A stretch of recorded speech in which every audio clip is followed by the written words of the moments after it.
Ang ikalima nga libro, ang mga pagtilaw halin sa Diyos.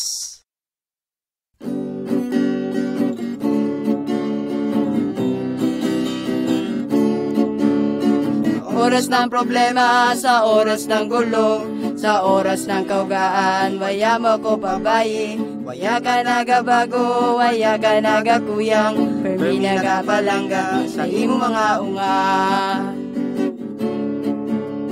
Sa oras ng problema, sa oras ng gulo, sa oras ng kaugaan, waya mo ko pabayi. Waya ka nagabago, waya ka nagakuyang, permi nagapalangga sa imo mga unga. Permi nagapalangga sa imo mga unga. Permi nagapalangga sa imo mga unga.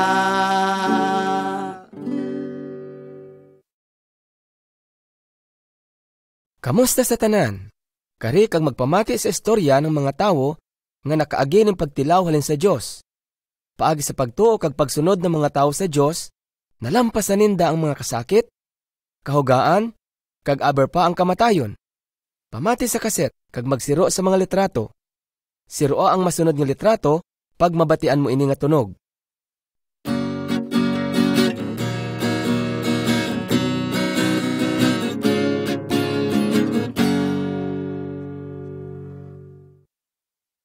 Ang una nga litrato, si Eliseo nga mayog balita ng mensahe ng Diyos. Ikaduha nga hari 5:1. Si Eliseo ay kilaya nga mayog balita ng mensahe ng Diyos sa Israel. Sa nasyon ng Syria, igwa ni isa ka pinuno ng mga sundalo nga nagugustuhan gid ng hari kay maisog siya, gamhanan, kag ginabuligan ng Diyos nga ni permi nagadaog sa gira ang Syria. Ang pangaya niya ay si Naaman. Pero siya ay may kitong. Isa ka beses, ang mga taga-Syria ay nakabihag ng isa ka babae nga Israelita. Kinghimo siya nga kabulig ng asawa ni Naaman. Isa ka adlaw, siling niya sa iya amo, kung ang asawa mo ay magkadto sa miyog balita ng mensahe ng Diyos sa lugar ng Samaria, sigurado gid mag-aayo siya. Ngani, gingbalita adto ng asawa kay Naaman, kaging hambay naman ni Naaman sa hari. Pagkabati ng hari, siling niya, sige, kadto. Padayan ko pa ikaw ning sulat sa hari ng Israel. Ngani, nagkadto si Naaman, daya ang sulat. Magkadto ka sa suba ng Hordan. Maglumoy kanim 7 ka bisis, agud maayo ang imo kitong, kag magbalik ang dati mo nga panit. Nang mabatian ni Naaman ang gingpahambay ni Eliseo, nahangit siya kag nagpurag-purag nga nagpanaw. Siling niya, kalaom ko pa naman istimahon niya ako ning maayo, kag tawagon niya ang Dios ng Israel, agud ako mag-ayo. Basi didto pa niya ako palumuyon sa suba ng Israel, nga mabuling. Pwede da sa mga suba ng Damasco, pareho ng Abana kag ng Parpar. Tudugid ang iya kahangit nga nagpauli. Tahuro naton ang mga tawo nga nagaserbisyo sa Diyos.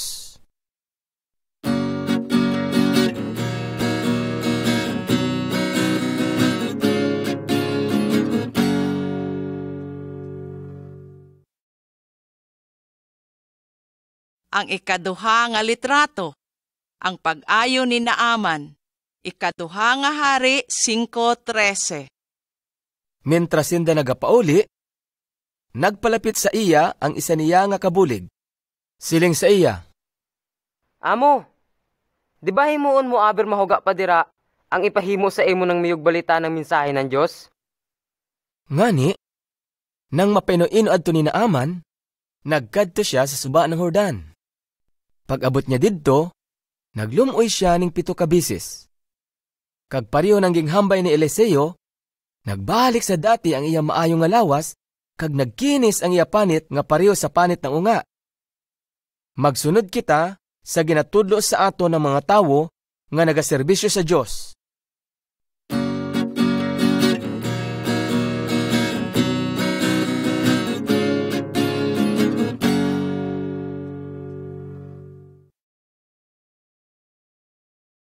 Ang ikatuyo nga litrato, si Eliseo kontra sa mga taga-Syria.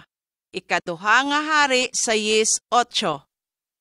Isa ka beses, gimplano ng hari nga ang pangayan ay Aram nga taga Syria nga giraho ng Israel. Gingtipo niya ang iya mga tawuhan, kaging hambay ang iya plano.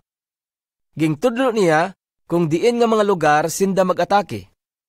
Pero gingpasayod ini ni Eliseo sa hari nga ang pangayan hay Huram. Ngani, gingpabantayan ng hari ang mga lugar nga gingtudlo ni Eliseo. Ngani, nalito ang isip ng hari ng Syria. Gingpatawag niya ang tanan niya nga tawuhan, kaging pangutana. Magbalita kamo ning matuod. Sino sa indo ang nagbalita sa hari ng Israel? Basi sayod ninda ang aton plano. Isa sa mga yadto ang nagsabat. Waya may nagabalita. Si Eliseo nga miyog balita na mensahe ng Dios sa Israel ang nagsiling sa enda hari kung ano ang imo mga plano. Kung imaw, pangitaan nindo siya kag bihagon. May nagbalita sa hari nga si Eliseo hayadto sa dutan. Ngani, nagpadiya siya didto ning madamo nga sundalo nga sakay ng mga karwahe kag kabayo. Pagkaaga, nagluwas ang kabulig ni Eliseo kag nakita niya ang madamo nga sundalo, ang mga kabayo kag karwahe nga nagapatiyog sa syudad. Siling niya, Maestro! Pauno na lang kita niyan! Nagsabat si Eliseo, Ayaw mahadlok, kay mas madamo kita sa inda. kag nagpangamuyo siya.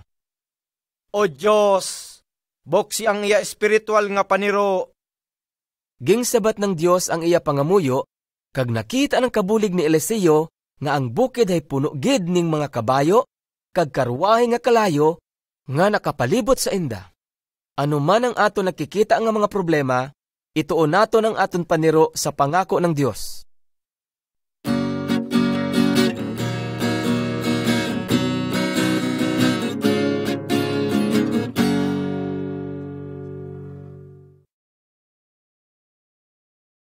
Ang ikaupat nga litrato, ang pangamuyo ni Eliseo sa Diyos.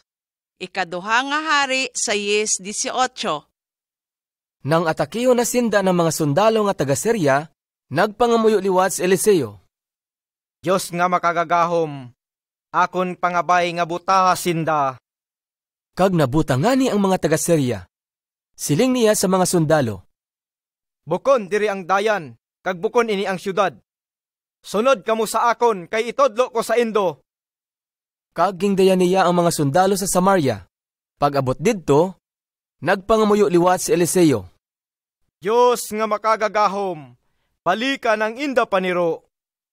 Kaging pabalik ng Dios ang paniro ng mga taga Syria, kag natingaya sinda nang makita ninda ngayadto sinda sa Samaria. Nang makita sinda ng hari, ging pangutana si Eliseo. Patayon ko ba sinda? Nagsabat siya. Ayaw, pwede mo patayon ang tanan nga nabihag mo sa gira, pero ayaw ini, ang himuon mo, pakauna sinda, kag pabalik ka sa indahari. Nagpapreparar ng pagkaon ang hari ng Israel, kaging pakaon ang mga sundalo nga taga Syria, bago ging pauli ng hari sa Syria. Tunaad to, waya na sinda ging lusuban ng mga taga Syria. Himuan nato ning maayo ang nagahimo sa ato ning malain.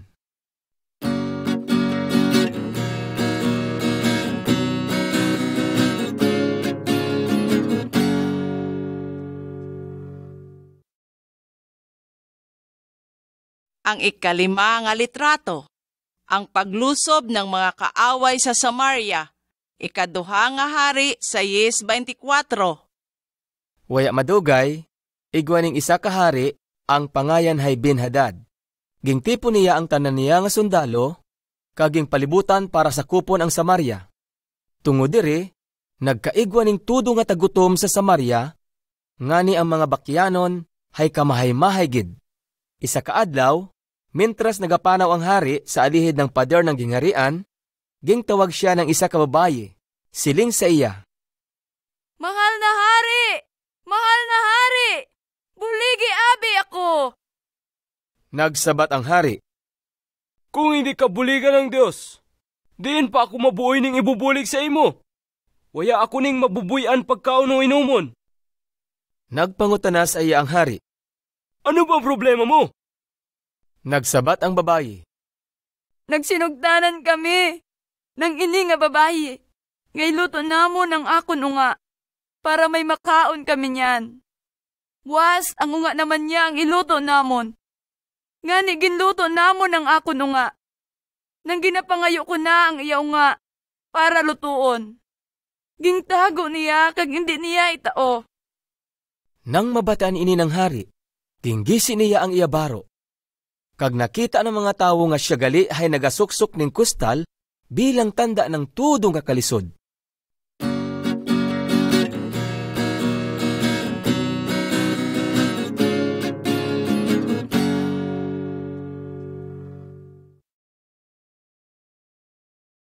Ang ikaunom nga litrato, ang ginghimo ng upat nga kitungon, ikaduha nga hari 7:3.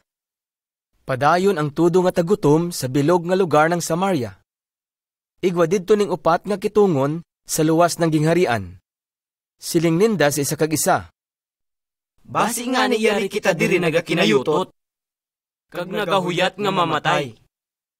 Kung masuyod kita dito sa syudad, sigurado nga mamamatay kita sa gutom dito. Kung magpabili naman kita dire, mamamatay da kita.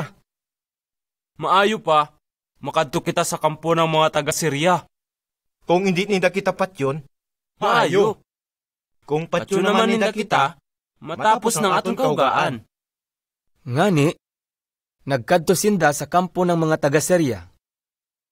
Pag-abot ninda didto, waya sinda ning naabutan aber isa. Ang kalaom ninda, nagpangayo ning bulig ang hari ng Israel sa mga hari ng Hiteo kag Ehipsyo para girahon sinda. Ngani nang manayumsum na, dali-dali sinda nga naghalin. Nagsuyod ang upat nga kitungon sa una nga tulda. Kumaon sinda kag uminom. Pagkabusog, gingbuoy ninda ang tanan nga bulawan, pilak, kag mga baro, kag gingtago. Pagkatapos, imawda ang indaging himo sa iba nga mga tulda. Pero, naisip ninda, bukod tama ining ginahimo naton. Mas maayo nga ibalita ta ini, kag hindi naton dapat ini sarilihon. kag nagpanaw sinda nga daan. Pag-abot sa pertahan ng syudad, gingbalita ninda sa mga bantay. Pagkatapos, nagpanaw naman ang mga bantay, kag gingbalita adto sa hari. Imawda kita, hindi naton dapat sarilihon ang kaluwasan nga aton nabaton. Ipamalita naton sa iba ang maayo nga balita ng Dios, parte kay Hesukristo.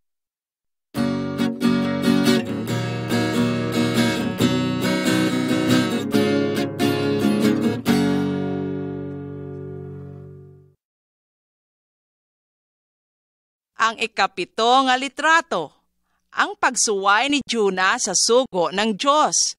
Juna 1:1. Pagkamatay ni Eliseo, igwaning isa pa nga miyog balita ng mensahe ng Dios, ang iya pangayan ay si Juna. Isa kaadlaw, hambay sa iya ng Dios. Kadto sa Nineve, ang mamahoy nga syudad, kagwalihan mo ang mga tao didto, kay abot na sa langit ang idakasal-anan. Pero, waya nagsunod si Juna. Nagdesisyon siya nga magpanago sa lugar ng Tarses, kay ang kalaom niya, malayo na adto sa Dios. Ngani, nagkadto siya sa lugar ng Joppe, kag nagpangita ning bapor nga pakadto sa Tarses. Nang maitao na niya ang iya pamasahe, sumakay siya sa bapor, kaibahan ang mga tripulante. Hindi kita magsuway sa ginasugo sa ato ng Diyos.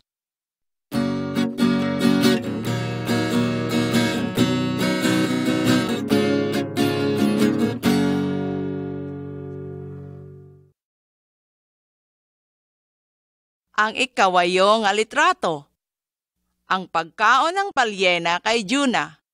Juna 1:11.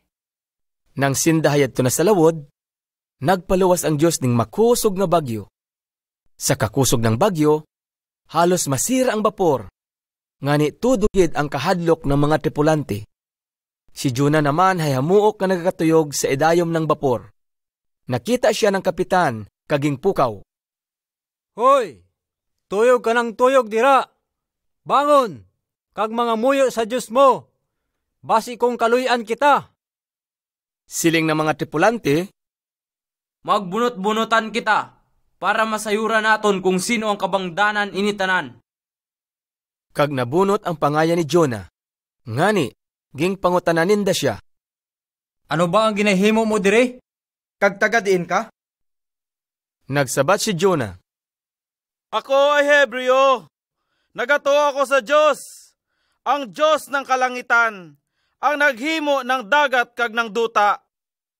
Kabahoy-bahoy gid nga sala ang ginghimo mo. Lalo pagid nga nagkusog ang bagyo.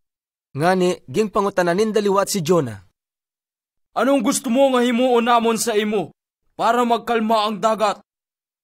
Nagsabat siya. Itagbong nindo ako sa dagat. Kaysa yud ko, ako ang kabangdana ng ini nga bagyo, nga sobra gid kakusog. Ngani, nagpangamuyo sinda. O Diyos, gabay pa nga ayaw kami pagsilote sa himuon namon sa ini nga tawo, kay ikaw na da ang nagpasayod ng dapat namon nga himuon. Pagkatapos adto, ging buhat ninda si Jonah, kaging tagbong sa dagat. Kagulpi na lang nga nagkalma. Ang Diyos naman, hay nagpadaya didto ning kaboy-bahoy nga isda. Ging tuyon si Jonah, kag siya yadto sa tiyan ng isda ng 3 kaadlaw, kag 3 kagabi. Indi naton mapanaguan ng Dios, kag ang pagsuway sa iya hay may kabayaran.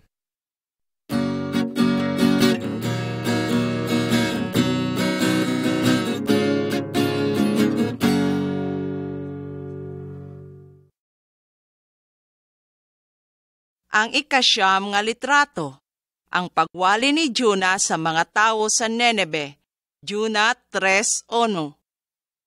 Pagkalipas ng 3 kaadlaw, ging istorya ng Dios ang kaboy-bahoy nga isda. Ngani, ging uwa si Jonah sa baybay. Ging sugo liwat ng Dios si Jonah. Kadto sa syudad ng Nineve, kag ipasayod mo ang mga ginghambay ko sa imo.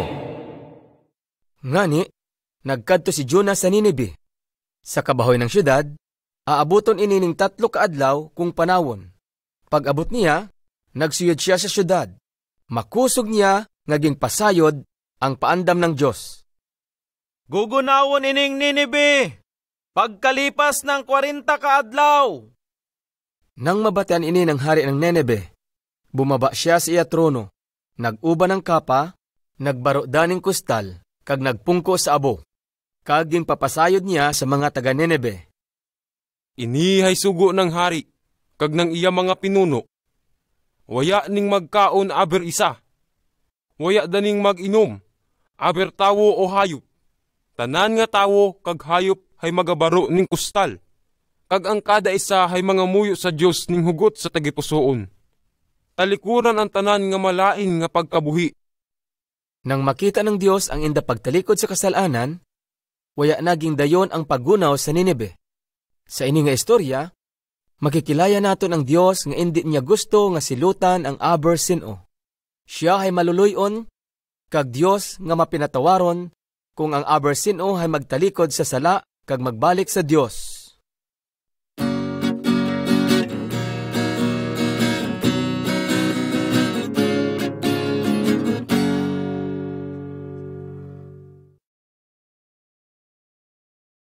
Ang ikanapuyo nga litrato, ang pagpili kay Esther nga rayna, Esther 2:5. Nang una nga tiyempo, igwa ning isa ka tawo nga Hudyo, siya ay nagaistar sa lugar ng Susan. Ang pangayan niya ay si Mardukyo, nga unga ni Jair, halin sa lahi ng Benjaminita. Kaibahan siya sa mga nabihag ni Haring Nabucodonosor, kaging daya sa Babylonia, halin sa Jerusalem, kaibahan ng hari nga si Jeconias ng Huda. Si Mardukyo hay igwa ning hali nga dalaga, nga ulila na gid, kag siya ang nagpabahoy diri. Ini hay si Hadasa o Esther nga unga ni Abihail. Maisut pa ini nang mamatay ang mga maguyang. kagwapa, kag kahanga-hanga si Esther. Isa ka adlaw, nagapangita si Asuero nga hari ning kagwapa sa bilog nga gingharian. Bilang pagsunod sa sugo ng hari, kaibahan siya sa madamo nga dalaga nga gintinipon sa palasyo sa pamumuno ni Higeyo. Tudo ang iya paghanga kay Esther, kag higugma niya ini labaw sa tanan nga kababayihan. Ngani, iyaging koronahan si Esther kaging himo nga rayna.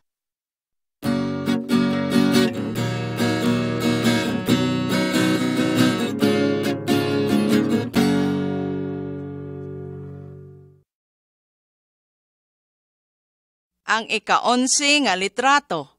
Ang plano ni Haman nga patyon ang tanan nga Hudyo. Esther 3:1. Si Haman, nga unga ni Hamidata, isa ka Agagiyo, hay mataas ang pwesto. Ngani, tanan nga tawuhan sa palasyo, hay nagaduko kag nagataoning pagtahod kay Haman bilang pagsunod sa sugo ng hari. Pero, si Mardukyo hay waya, aberman lang magduko. Nang mapamatuoran ni Haman, nga waya ngani nagrespeto sa iya si Mardukyo, tudugid ang iya kaugot. Ngani nag-isip siya ning paagi agud maipapatay niya ang tanan nga Hudyo nga sakop ni Haring Asuero. Siling ni Mardukyo kay Esther nga dapat siya magkadto sa hari agud magpakitlooy para sa mga Hudyo. Pero ang sabat ni Esther, sino man ang magpalapit sa hari nga waya ginapatawag hay patyon. Nagpangabay siya sa mga Hudyo nga ipangamuyo siya. Kaghambay niya, makato ako sa hari.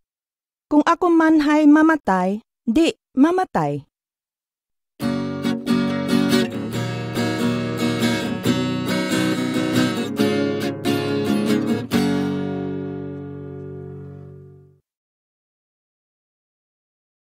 Ang ika-12 nga litrato.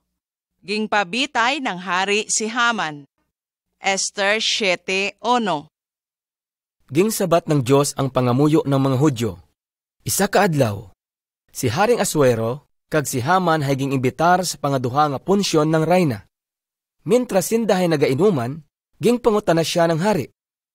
Mahal nga rayna, ano gid ba ang pangabayon mo? Hambayan, kay itatao ko sa imo, aber ang katunga ng akon gingharian. Nagsabat ang rayna, kung nalilipay ka sa akon, mahal nga hari, kag kung pwede, luwasa ako kag ang akon lahi. Ako kag ang akon lahi, hay gimbaligya, agod maging ulipon. Kung kami hay gimbaligya para maging ulipon, mahipos na lang ako, kay ang masasayangan namon nga kahugaan, ay kuyang pa nga ipangbayad sa pagkaistorbo mo para luwason kami. Nagpangutana ang hari, sino ang nagaisip nga maghimo ini? Diin siya arinyan. Nagsabat si Esther, isa siya nga kaaway, si Haman. Pagkabatiad to ni Haman, nagpangurog siya sa kahadlok sa atubangan ng hari kag ng rayna. Siling ng hari, ginaplanuhan pa niya ning malain ang rayna. Sa suyod pa naman ang akon panimalay. Malagat-lagat, si Haman hay gindakop ng mga nagaserbisyo sa palasyo kaging daya paluwas nga may tabon sa hitsura. Isa sa nagaserbisyo sa hari nga si Harbona ang nagsiling, mahal na hari, nagpahimo si Haman ning bitayan para kay Mardukyo nga nagluwas sa imo kabuhi. Nagsugo ang hari, sige, dito siya bitaya.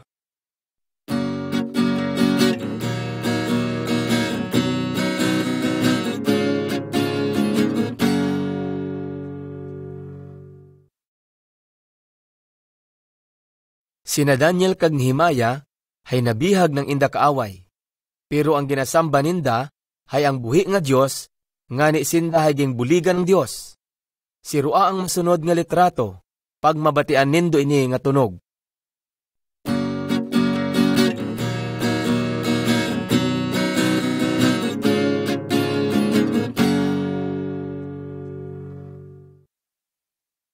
Ang ika-13 nga litrato, ang pagiging matutom ni na Daniel sa Diyos. Daniel 1:3.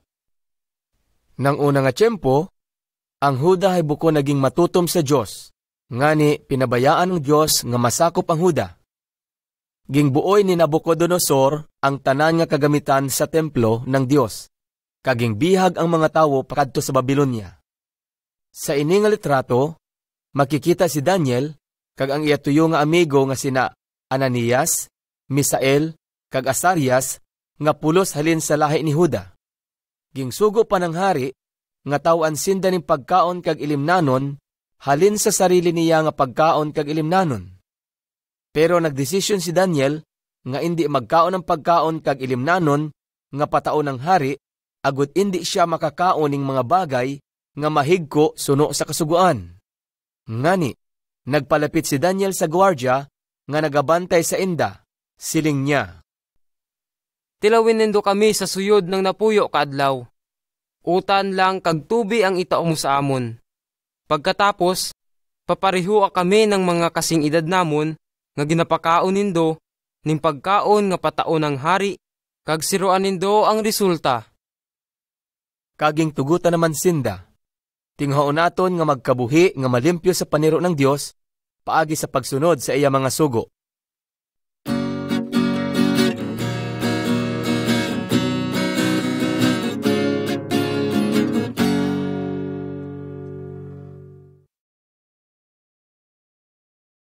Ang ika-14 nga litrato, ang pananamgo ng hari.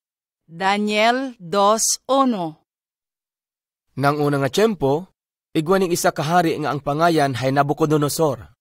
Igwa siya ning pananamgo nga ginalibugan gid siya kag indi makatuyog. Ngani, gingpatawag niya ang tanan nga salamangkero, inkantador, babaylan, kag mga manghuhula, agud ipaeksplikar ang iya pananamgo. Isa ka adlaw, dali-dali nga gindaya ni Aryok si Daniel sa hari. Siling niya, Mahal na hari, yari ang isa sa mga bihag halin sa Huda. Siya ang makakapag-eksplikar sa imo pananamgo. Siling ng hari sa iya, Mayahambay mo ba sa akon ang pananamgo ko, kag mai-eksplikar pagkatapos? Nagsabat si Daniel, Ang Diyos lang gid ang maka-eksplikar, kay siya lang ang nakakasayod ng mga matatabo sa paabuton. Siling ng hari kay Daniel, Tungod sa pag-eksplikar mo, nagapati na ako nga ang Diyos mo ang pinakagamhanan sa tanan nga Diyos. Siya lang ang dapat kilayahon nga Ginoo ng tanan nga hari. Sa pananamgo ng hari, nakita niya ang tanan nga kaharian sa kalibutan. Nakita niya ang mas makusog nga kaharian nga nagsira sa indatanan. Kag ina ay ang kaharian ng Dios. Gingbalita ini ni Daniel sa hari. Nalipay ang hari kay Daniel. Nasalbar ang mga mayad nga tawo, kag si Daniel ay naging gobernador ng Babilonia.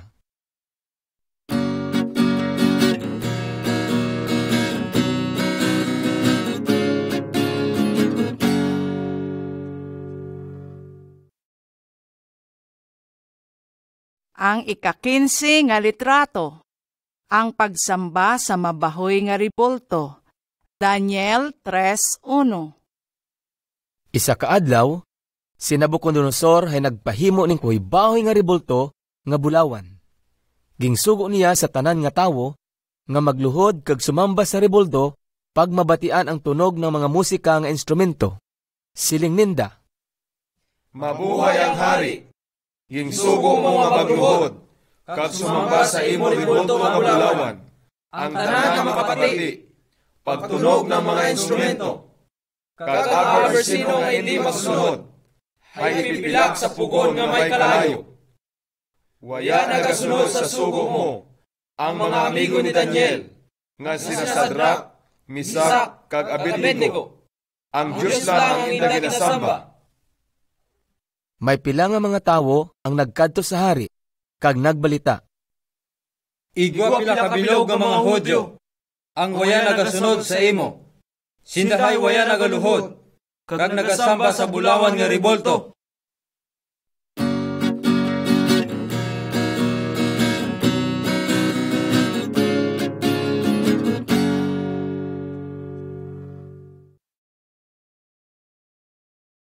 Ang ika-16 nga litrato, ang pagluwas ng Diyos kana Daniel, Daniel 3:13.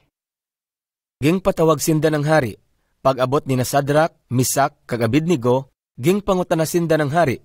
Matuod ba nga waya kamo nagsamba sa rebolto naging pahimo ko? Kung hindi kamo magsunod, ipapila ko kamo sa pugon nga may gadayab nga kalayo. Siroon ko lang kung may Diyos nga magaluwas sa Indo. Nagsabat sinda. Mahal na hari, waya kami mahambay parte sa imo sugo. Bahaya ka kung anong gusto mo. Ang Diyos nga among ginatuuhan, ang magaluwas sa amon sa pugon, kag sa imo gahom. Kag kung hindi man kami luwason ng amon Dios, hindi daghihapon kami magsamba sa ribulto nga ging pahimo mo.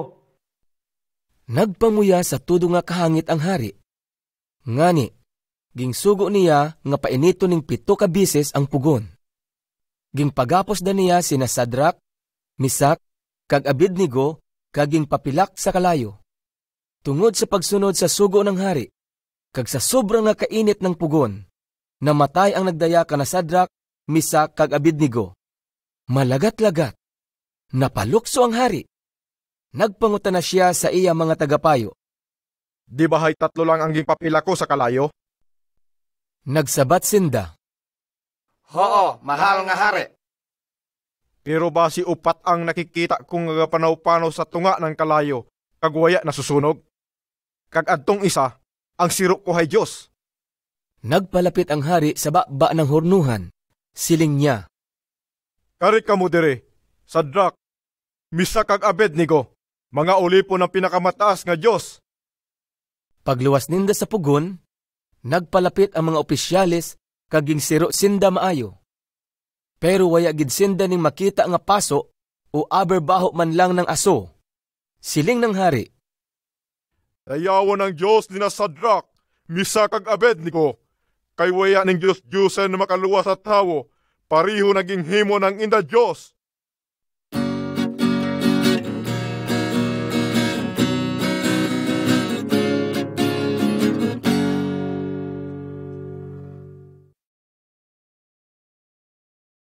Ang ika-17 nga litrato, ang malain nga plano kay Daniel, Daniel 6:1.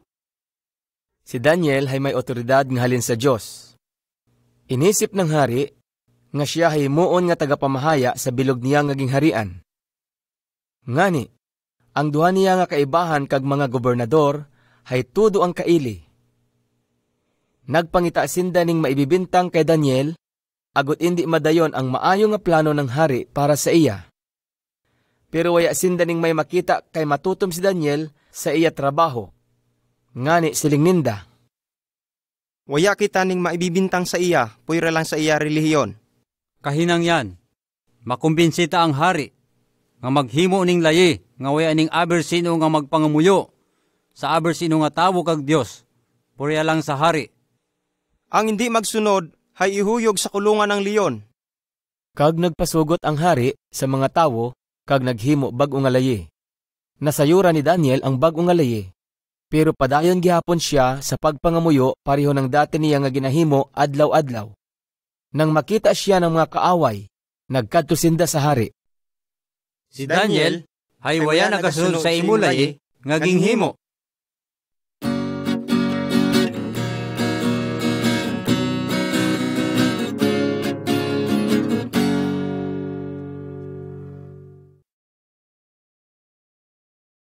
Ang ika-18 nga litrato, ang pagluwas ng Diyos kay Daniel sa leon, Daniel 6:16. Isa kaadlaw, nagkaisa sinda nga makipagkita sa hari. Siling ninda. Mabuhay ang hari! Kami nga mga tagapamahaya ng kaharian ay nagkaisa. Maayo ba ya nga magsugo kamo nga sa suyod ng 30 kaadlaw, hay waya ning magsamba o mga muyo sa iban nga Dios o tawo puyra sa imo. Ang abersino nga hindi magsunod sa ini nga layi ay ihuyog sa kulungan ng mga leon. Nang makita siya nga nagapangamuyo, dali-dali siya nga ging balita sa hari. Ang siling ninda. Di ba?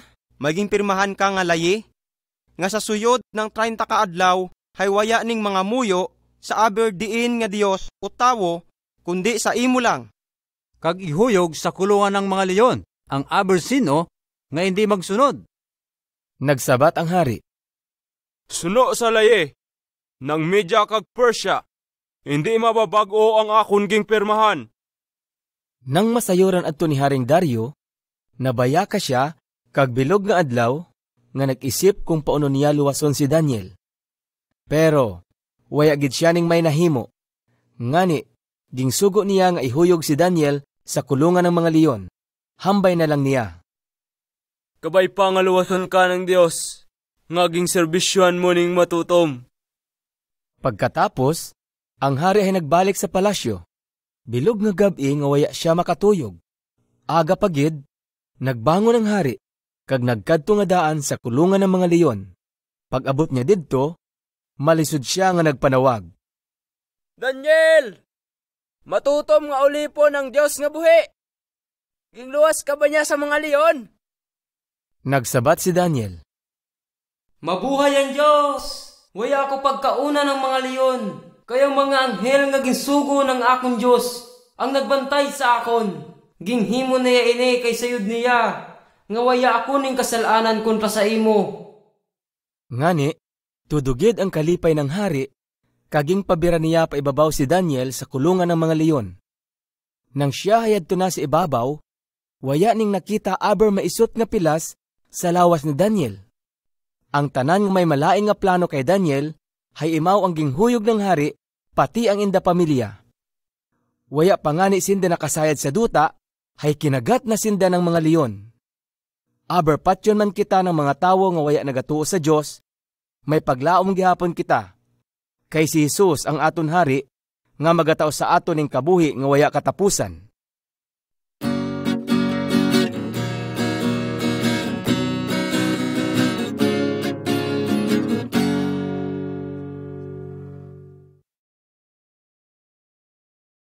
Ang ika-19 nga litrato, ang kabuot ng Diyos kay Nehemia, Nehemia 2:1.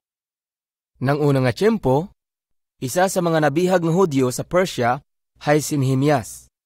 Ang iya trabaho ay tagapamahaya sa mga ilimnano ni Haring Artaherjes.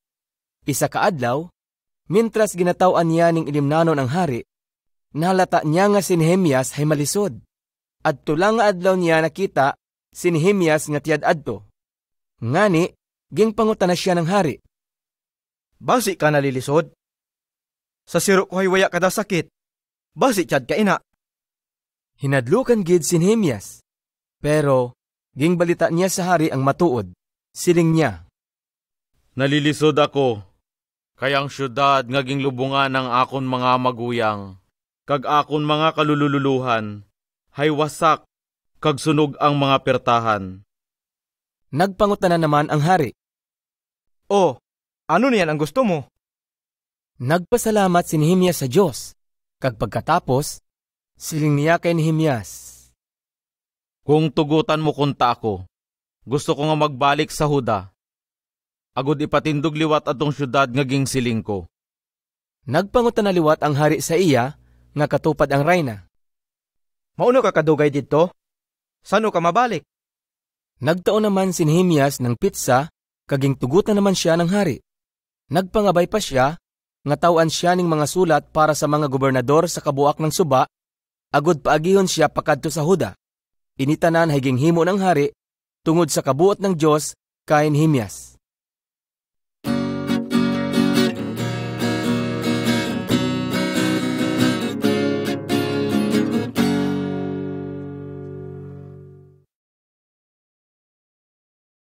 Ang ika-20 nga litrato, ang plano nga pakaayuhon ang pader, Nehemia 2:11. Pag-abot ni Nehemias sa Jerusalem, 3 na kaadlaw siya didto, pero way aghapon niya ginapasayura ang ginapahimo sa iya ng Dios sa Jerusalem. Nang pangtuyo kagabi, nagbati siya kag nagluwas sa syudad, kaibahan ang pila nga mga kaibahan. Gingsiro niya palibot ang pader, hasta nga nakabalik siya, nga waya may nakadipara. ngani waya sinda kasayod kung diin siya naghalin, kag kung ano ang yaging himo. Nang ulihi, siling niya sa mga Hudyo. Nakikita ba nindo ang makaluluoy nga sitwasyon ng ato nasyon? Wasak ang Jerusalem, kag sunog ang mga pertahan ng syudad. Magbulig-bulig kita. Ipatindog naton liwat ang pader para hindi kita mabutang sa kahuyanan. Ang sabat sa iya ng mga tawo. Kung imaw, tulaan na naton ang pagpakaayo. Ngani, nagkaisa sinda nga nagbulig-bulig sa maayo ninda nga plano.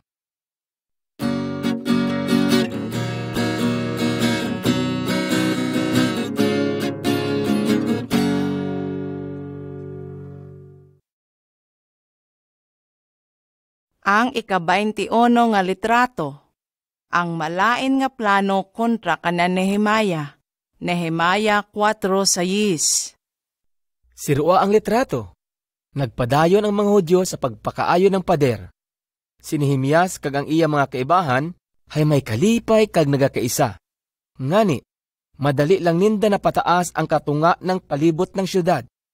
Nang nabalitaan ni Sambalat, ngaging patindog liwat ang pader. Nahangit siya, kaging insulto pa sinda sa atubangan ng iya mga kaibahan kag ng mga sundalo ng Samaria. Siling niya, Ano ba ya ang ginaisip ng ini nga kaluluoy nga mga Hudyo? Sa alihid ni Sambalat, ay nagsiling naman si Tobias nga taga-Amon. Ano ba nga klase nga pader ang himuon ng ini na mga Hudyo? Maagihan lang ini ng ayam, sigurado nga matutumpag. Pagkabati adto ni Nehemias, nagpangamuyo siya. Pamatii kami, Yahweh, kay sobra-sobra na ang inda pang insulto sa amon. Kabay pa nga sa inda matabo ang malain inda nga gusto matabo sa amon. Nang mabalitaan ni na Sambalat, Tobias, kag ng mga taga-Arabia, taga-Amon, kag mga taga-Astudita, nga halos mabilog na ninda ang pader ng syudad. Lalo sinda nga nahangit. Nagkaisa sinda nga lusubon ang Jerusalem, agud guluhon sina Nehemias. Ngani nagpangamuyo sinda sa inda Diyos, kag nagbutang sinda ning mga bantay adlaw kagabi, mintras nagatrabaho.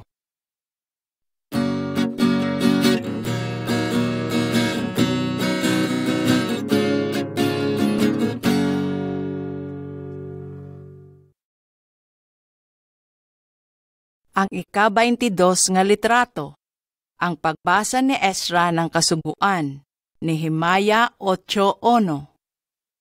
Pag-abot ng ika-7 ka bulan, ng adtuda nga tuig, ang mga Israelita hayadto na sa inda mga banwa. Nang una nga adlaw, ng adtuda nga bulan, nagtipon-tipon sinda tanan sa Jerusalem. Ging pagamay ninda kay Ezra, nga basahon ang libro ng Kasuguan ng Dios, nga ginapasunod paagi kay Moises. Si Ezra ay isa ka pari, kag mayad sa kasuguan nga ginasugo ng Dios para sa mga Israelita. Ngani ging pabuoy ni Ezra ang libro, kag ging pabasa ini sa mga tawo, mga liyake, babaye, kag mga unga nga husdo na ang edad, kag nakakaintindi na. Ang tanan naman ay nagapamati ning maayo. Ging taas ninda ang inda mga kamot, kag nagsabat. Amen! Amen! Pagkatapos, nagluhod sinda bilang pagrespeto sa Diyos. Nagsiling sina Nehemias, Ezra kag mga Levita. Ini nga adlaw ay special kay Yahweh nga indo Diyos. Ayaw kamo magtangis. Balik na kamo kag magpangalipay. Kay ang kalipay nga tawo ng Diyos hay imaw ang indo kusog. Ini nga adlaw ay special kay Yahweh nga indo Diyos. Ayaw kamo magtangis. Balik na kamo kag magpangalipay. Kaya ang kalipay nga tao ng Diyos ay imaw ang indo kusog. Mga amigo, igwa ba kamo kalipay? Ang Diyos ay nagatao sa aton kalipay. Inihay ang espirituhanon nga kusog. Kung kilaya naton ang Diyos kag nagatuman ng iyahambay, ang Biblia. Ibalita ko sa imo kung paano mo makikilaya ang Diyos ni Nehemias.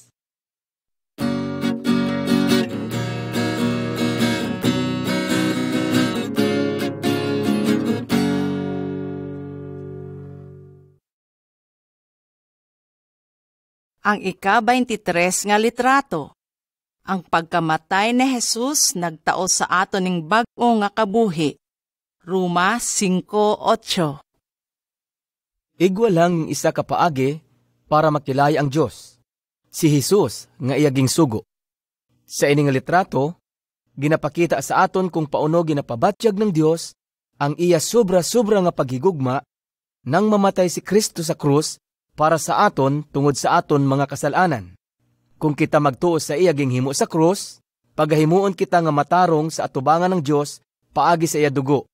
Mas nakakasiguro kita nga makakaluwas gid kita sa kahangit ng Diyos paagi kay Kristo Jesus. Dati, kita ay mga kaaway ng Diyos. Pero kung kita magtuo, batuno niya kita nga mga amigo kag mga amiga alang-alang sa pagkamatay ng iya unga. Ngani, sigurado gid ang pagluwas sa aton paagi sa pagkabuhi liwat ni Kristo Jesus. Ang matuod nga pagtuo ay nagasunod sa hambay ng Diyos.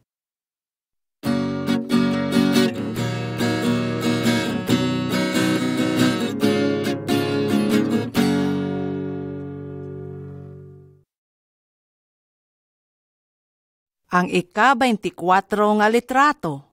Ang pagpanudlo ni Jesus parte sa makipot nga puwertahan. Mateo 7:13-14. Ang kabuhi ay pareho sa nagapanaw sa mabahoy kag malapad nga dayan pakadto sa kamatayan. Kay kita tanan ay nagkasala. Ang aton ginagihan ay ang dayan ni Satanas kung sa diin pakadto ini sa waya katapusan nga silot. Si Jesus ay nagpakasakit kag namatay sa krus para kita maluwas sa ini nga silot. Pero nabuhi siya liwat para itudlo sa aton ang dayan pakadto sa langit. Isa ka adlaw, mintras nagapanudlo si Jesus, hambay niya sa mga tawo. Magsuyod kamo sa makipot nga puwertahan, kay mabahoy ang puwertahan kag malapad ang agihan pakadto sa impyerno. Kag imaw ini ang ginaagihan ng madamo nga tawo.